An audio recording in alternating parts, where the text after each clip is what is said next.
Mister ladies மெய்யன்பர்களுக்கு உங்கள் பாரம்பரிய வைத்தியர் உங்கள் ராஜசூரியன். அற்புதம் ஆனந்தம் மெய்யன்பர்களே. இப்ப வெத்தலை பாக்கு இருக்கு பாத்தீங்களா, வெற்றிலை பாக்கு போட்டு துப்புறோம் இல்லையா? இந்த வெத்தலை பாக்க போட்டு துப்புறது எச்சில மட்டும் இல்ல, ஏனைய நோய்களை துப்பலாம். எப்படி துப்பலாம்? இப்ப சுகர் நோயாளி சுகர் நோயை துப்பி விடலாம். என்ன சார் சொல்றீங்க? வெத்தலை பாக்குல அப்படி ஒரு மகிமை இருக்கா? இருக்கு. ஆண்மை பிரச்சனை உள்ளவங்க ஆண்மை நோயை துப்பி விடலாம். துப்பினா என்ன? தூக்கி போடுறது. சளி பிரச்சனை உள்ளவன் சளி நோயை துப்பி விடலாம். சளி, சுகர், இது போகிறதுக்கு இன்னொரு விஷயம் இருக்கு, ஆண்மை. இந்த விஷயங்களை பூராமே ஒழுங்குபடுத்தி திறப்படுத்துறது வெற்றிலை. வெற்றி இதுல எல்லாம் நம்முடைய உடலுக்கு வெற்றியை தரக்கூடிய இந்த வெற்றிலை எப்படி பயன்படுத்துறது? அப்ப எப்படி போடுறது? அன்றைய காலத்துல இதெல்லாம் சரியா தமிழம் பண்ணா சார், முறையாக செய்தார்கள். வெற்றிலை பாக்கு பொட்டினே ஒரு பொட்டி வச்சு தலைவாங்க. அப்பெல்லாம் பணம், அதாவது கொஞ்சம் விஷயதாரிகள்லாம் வெத்தலை பொட்டினே இருக்கும், அதை தூக்குறதுக்கு ஒரு ஆள் வச்சிருப்பான். வெத்தலை, இந்த பழைய படங்கள்லாம் பாத்தீங்கன்னா பார்ப்பாங்க, வெத்தலை பட்டி இங்க வா அப்படிம்பாங்க. ஏன்னா வெத்தலை பட்டி தூக்குறவன். அவ்வளவு ஒரு முக்கியத்துவத்தை தமிழர்கள் தங்கள் வாழ்நாளிலே வெற்றிலைக்கு முக்கியத்துவம் கொடுத்து வெற்றியாக வாழ்ந்தார்கள். அன்றைய தமிழர்கள் வாழ்க்கை வாழ்ந்து அனுபவித்தார்கள் ஐயா. இன்றைய தமிழர்கள் நீங்கள் வாழ தெரியாமல் நாம் விழித்துக் கொண்டிருக்கிறோம். ஆகவேதான் அன்பர்களே, யாம் பெற்ற இன்பம் பெருக வையகம் என்கின்ற அடிப்படையிலே நாம மிஸ்டர் லேடிஸ்ல இந்த உண்மையாக சொல்றேன், அதாவது மனம் உருகி சொல்றேன், தமிழனுடைய அந்த பண்பாடு கலாச்சாரத்தை மீட்டெடுங்கள், விட்டு விடாதீர்கள். உங்க எல்லாத்துக்குமே கேட்டுக்கிறேன். மிஸ்டர் லேடிஸ் வாயிலாக நான் கேட்டுக்கிறது என்னன்னா, நம்முடைய கலாச்சாரத்தை விட மாண்புடையது மதிப்புடையது உலகத்தில் எதுவுமே கிடையாது. அதை நீங்கள் விட்டு விடுகிறீர்கள் அன்பர்களே. நீங்கள் மீண்டும் மீட்டெடுங்கள். சொல்லித்தர என்னை போன்றவர்கள் நிறைய பேர் இருக்கிறார்கள். ஆகவே நாங்கள் சொல்லித்தருகிறோம், மிஸ்டர் லேடிஸ் மூலமாக அள்ளித் தருகிறோம். அதை வாங்கி பருகுங்கள், அதை செய்யுங்கள். ஆகவே என்பர்களே, இப்போ வெற்றிலை பாக்கு நம்ம எப்படியெல்லாம் நம்ம பயன்படுத்தலாம் அப்படின்னா, வெற்றிலை பாக்கு அவசியம் போடணும். தாம்பூலம் தரிக்க வேண்டும் சொல்லுவாங்க. வள்ளல் பெருமகனார் தன்னுடைய பாடலிலே எழுதியிருக்கிறார். வள்ளல் பெருமகனார் வெற்றிலை பாக்கு, ஒரு குடும்பஸ்தன் 2 முறை வெற்றிலை பாக்கு போட வேண்டும் சொல்கிறார். தாம்பத்தியம் சீர்பட, தாம்பத்தியம் சிறக்க தாம்பூலம் தரி என்று வள்ளல் பெருமான் சொல்றாருங்க. அதாவது வெள்ளையாடை போச்சிருப்பார் இல்லையா நம்முடைய வள்ளல் பெருமான்.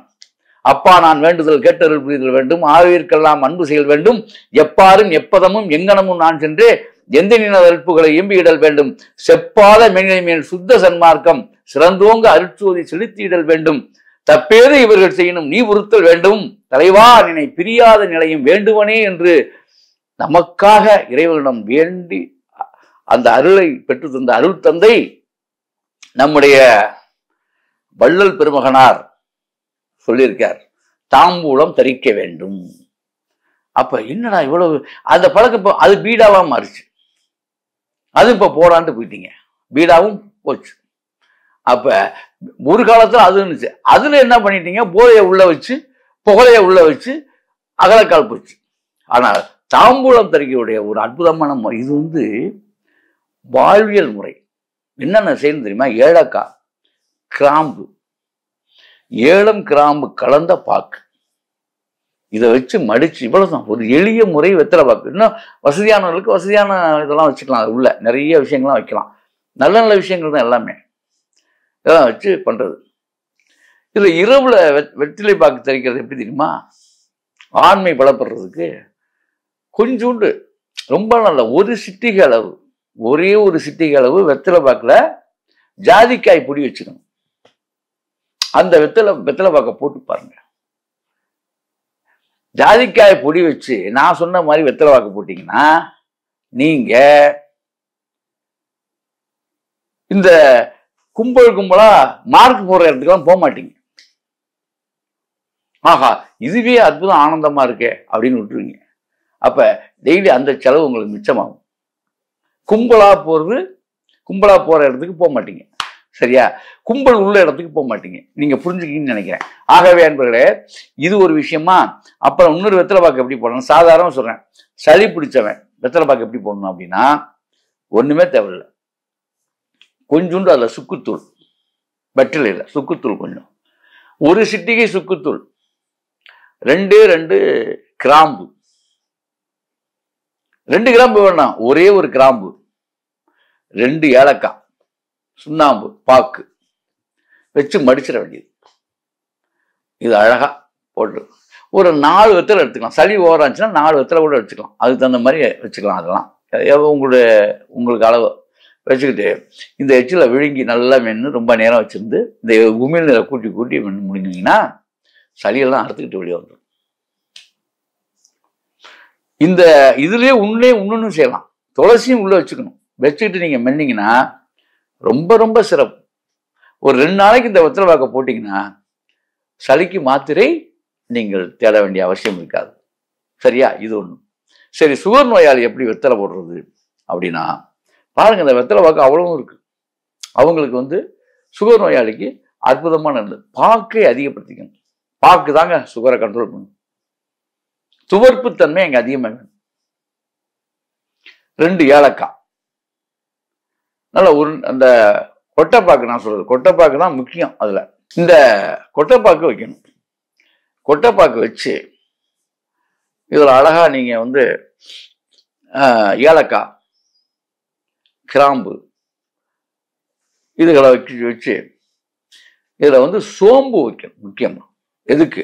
இந்த சுகர் பேஷண்ட் சோம்பு இந்த பாக்கு மட்டும் கொஞ்சம் தூக்கலாம் வச்சு இந்த அதுல ஏலக்காய், 2 ஏலக்காய், கொஞ்சோண்டு சுண்ணாம்பு இதெல்லாம் வச்சு அப்படி மென்று அந்த வெத்தலையை போட்டிங்கன்னா ஒரு நாளைக்கு 3 டைம் கூட போடுங்க. அப்படியே அந்த சுகர் குறையிறத நீங்க பார்க்கலாம். நீங்க பவர்ஃபுல் மேனா மாறிடுவீங்க சார். பொய்யெல்லாம் சொல்லல. சும்மா எதுகை மூனையா பேச நினைக்கிறீங்களா? அதெல்லாம் உண்மை கிடையாது. உண்மையாவே சொல்றேன். இந்த மாதிரி வெத்தலை சாப்பாட்டுக்கு முதல்ல போடணும்னு அவசியம் கிடையாது.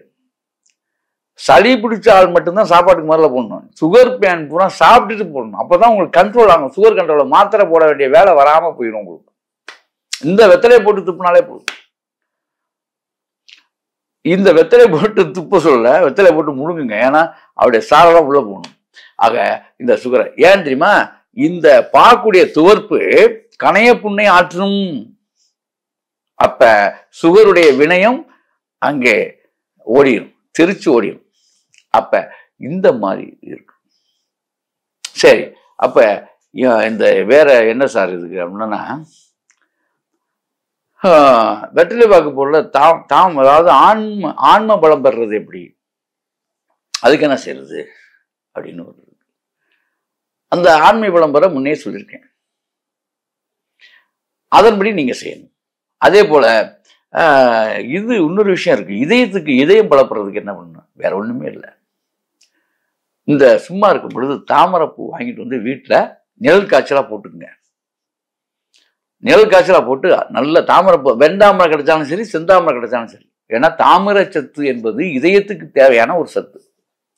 இந்த அதாவது நீங்க சொல்லுவீங்கல்ல, பித்தாளை, வெங்கலம், ஈயம், மாங்கனீசு, துத்தநாகம், இப்படிதான் சொல்லிட்டு வராங்கல்ல. இப்படி ஒவ்வொரு சத்துக்களும் நிறைஞ்சு இருக்கக்கூடிய ஒவ்வொரு உறுப்புகளுக்கும் அது தேவைப்படும். அப்ப நம்ம இதய உறுப்புக்கு தாமிரம் தேவைப்படுகிறது. ஆமா. அப்ப அந்த தேவையை பூர்த்தி செய்யக்கூடியது இந்த தாமரை பூவுடைய இதழ்கள். இந்த இதழ்கள் அதே போல பிரஷர் நோயாளிகளுக்கும் இதுவே பயன்படுத்தலாம். எப்படி? இந்த வெத்தலையே பயன்படுத்தலாம். தாமரைப்பூவை நிழல உலர்த்தி காய்ச்சி காய வச்சுக்கணும். ஒரு பக்கம் என்ன பண்ணணும்? இதே வீட்டுல ஒத்தை செம்பருத்தியில் அடுக்கு செம்பருத்தி வேலை செய்யாது என்பதை நீங்க புரிஞ்சுக்கணும். அப்ப ஒத்தை செம்பருத்தி அதுல பாருங்க, ஒரே பூவா பூக்கும். அந்த செடியில ஒரே பூனா ஒத்த பூவா பூக்கும். அதுதான் அடுக்கு செம்பருத்தி ஆகாது. இப்ப இந்த செம்பருத்தி எடுத்து நிழல் காய்ச்சல காய்ச்சி, ரைட். இப்ப இந்த தாமரை பூவை நீங்க தயார் பண்ணி வச்சு பவுடரா பண்ணி வச்சுக்கிட்டீங்கன்னு வச்சுங்களேன். இதுல கொஞ்சம் எடுத்து ஒரு 2 சிட்டிகை எடுத்து வெத்தலையில வச்சு, அதுக்கப்புறம் நீங்க அதுல ரோஜா இதழும் வச்சுக்கலாம். ரோஜாவையும் இதே மாதிரி பதப்படுத்தி அரைச்சி வச்சுக்கலாம்.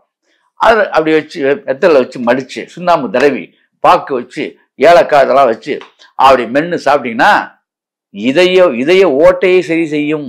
இதயம் ஓட்டையா அப்படின்னு சொல்றாங்கல்ல, அதை சரி செய்யும்.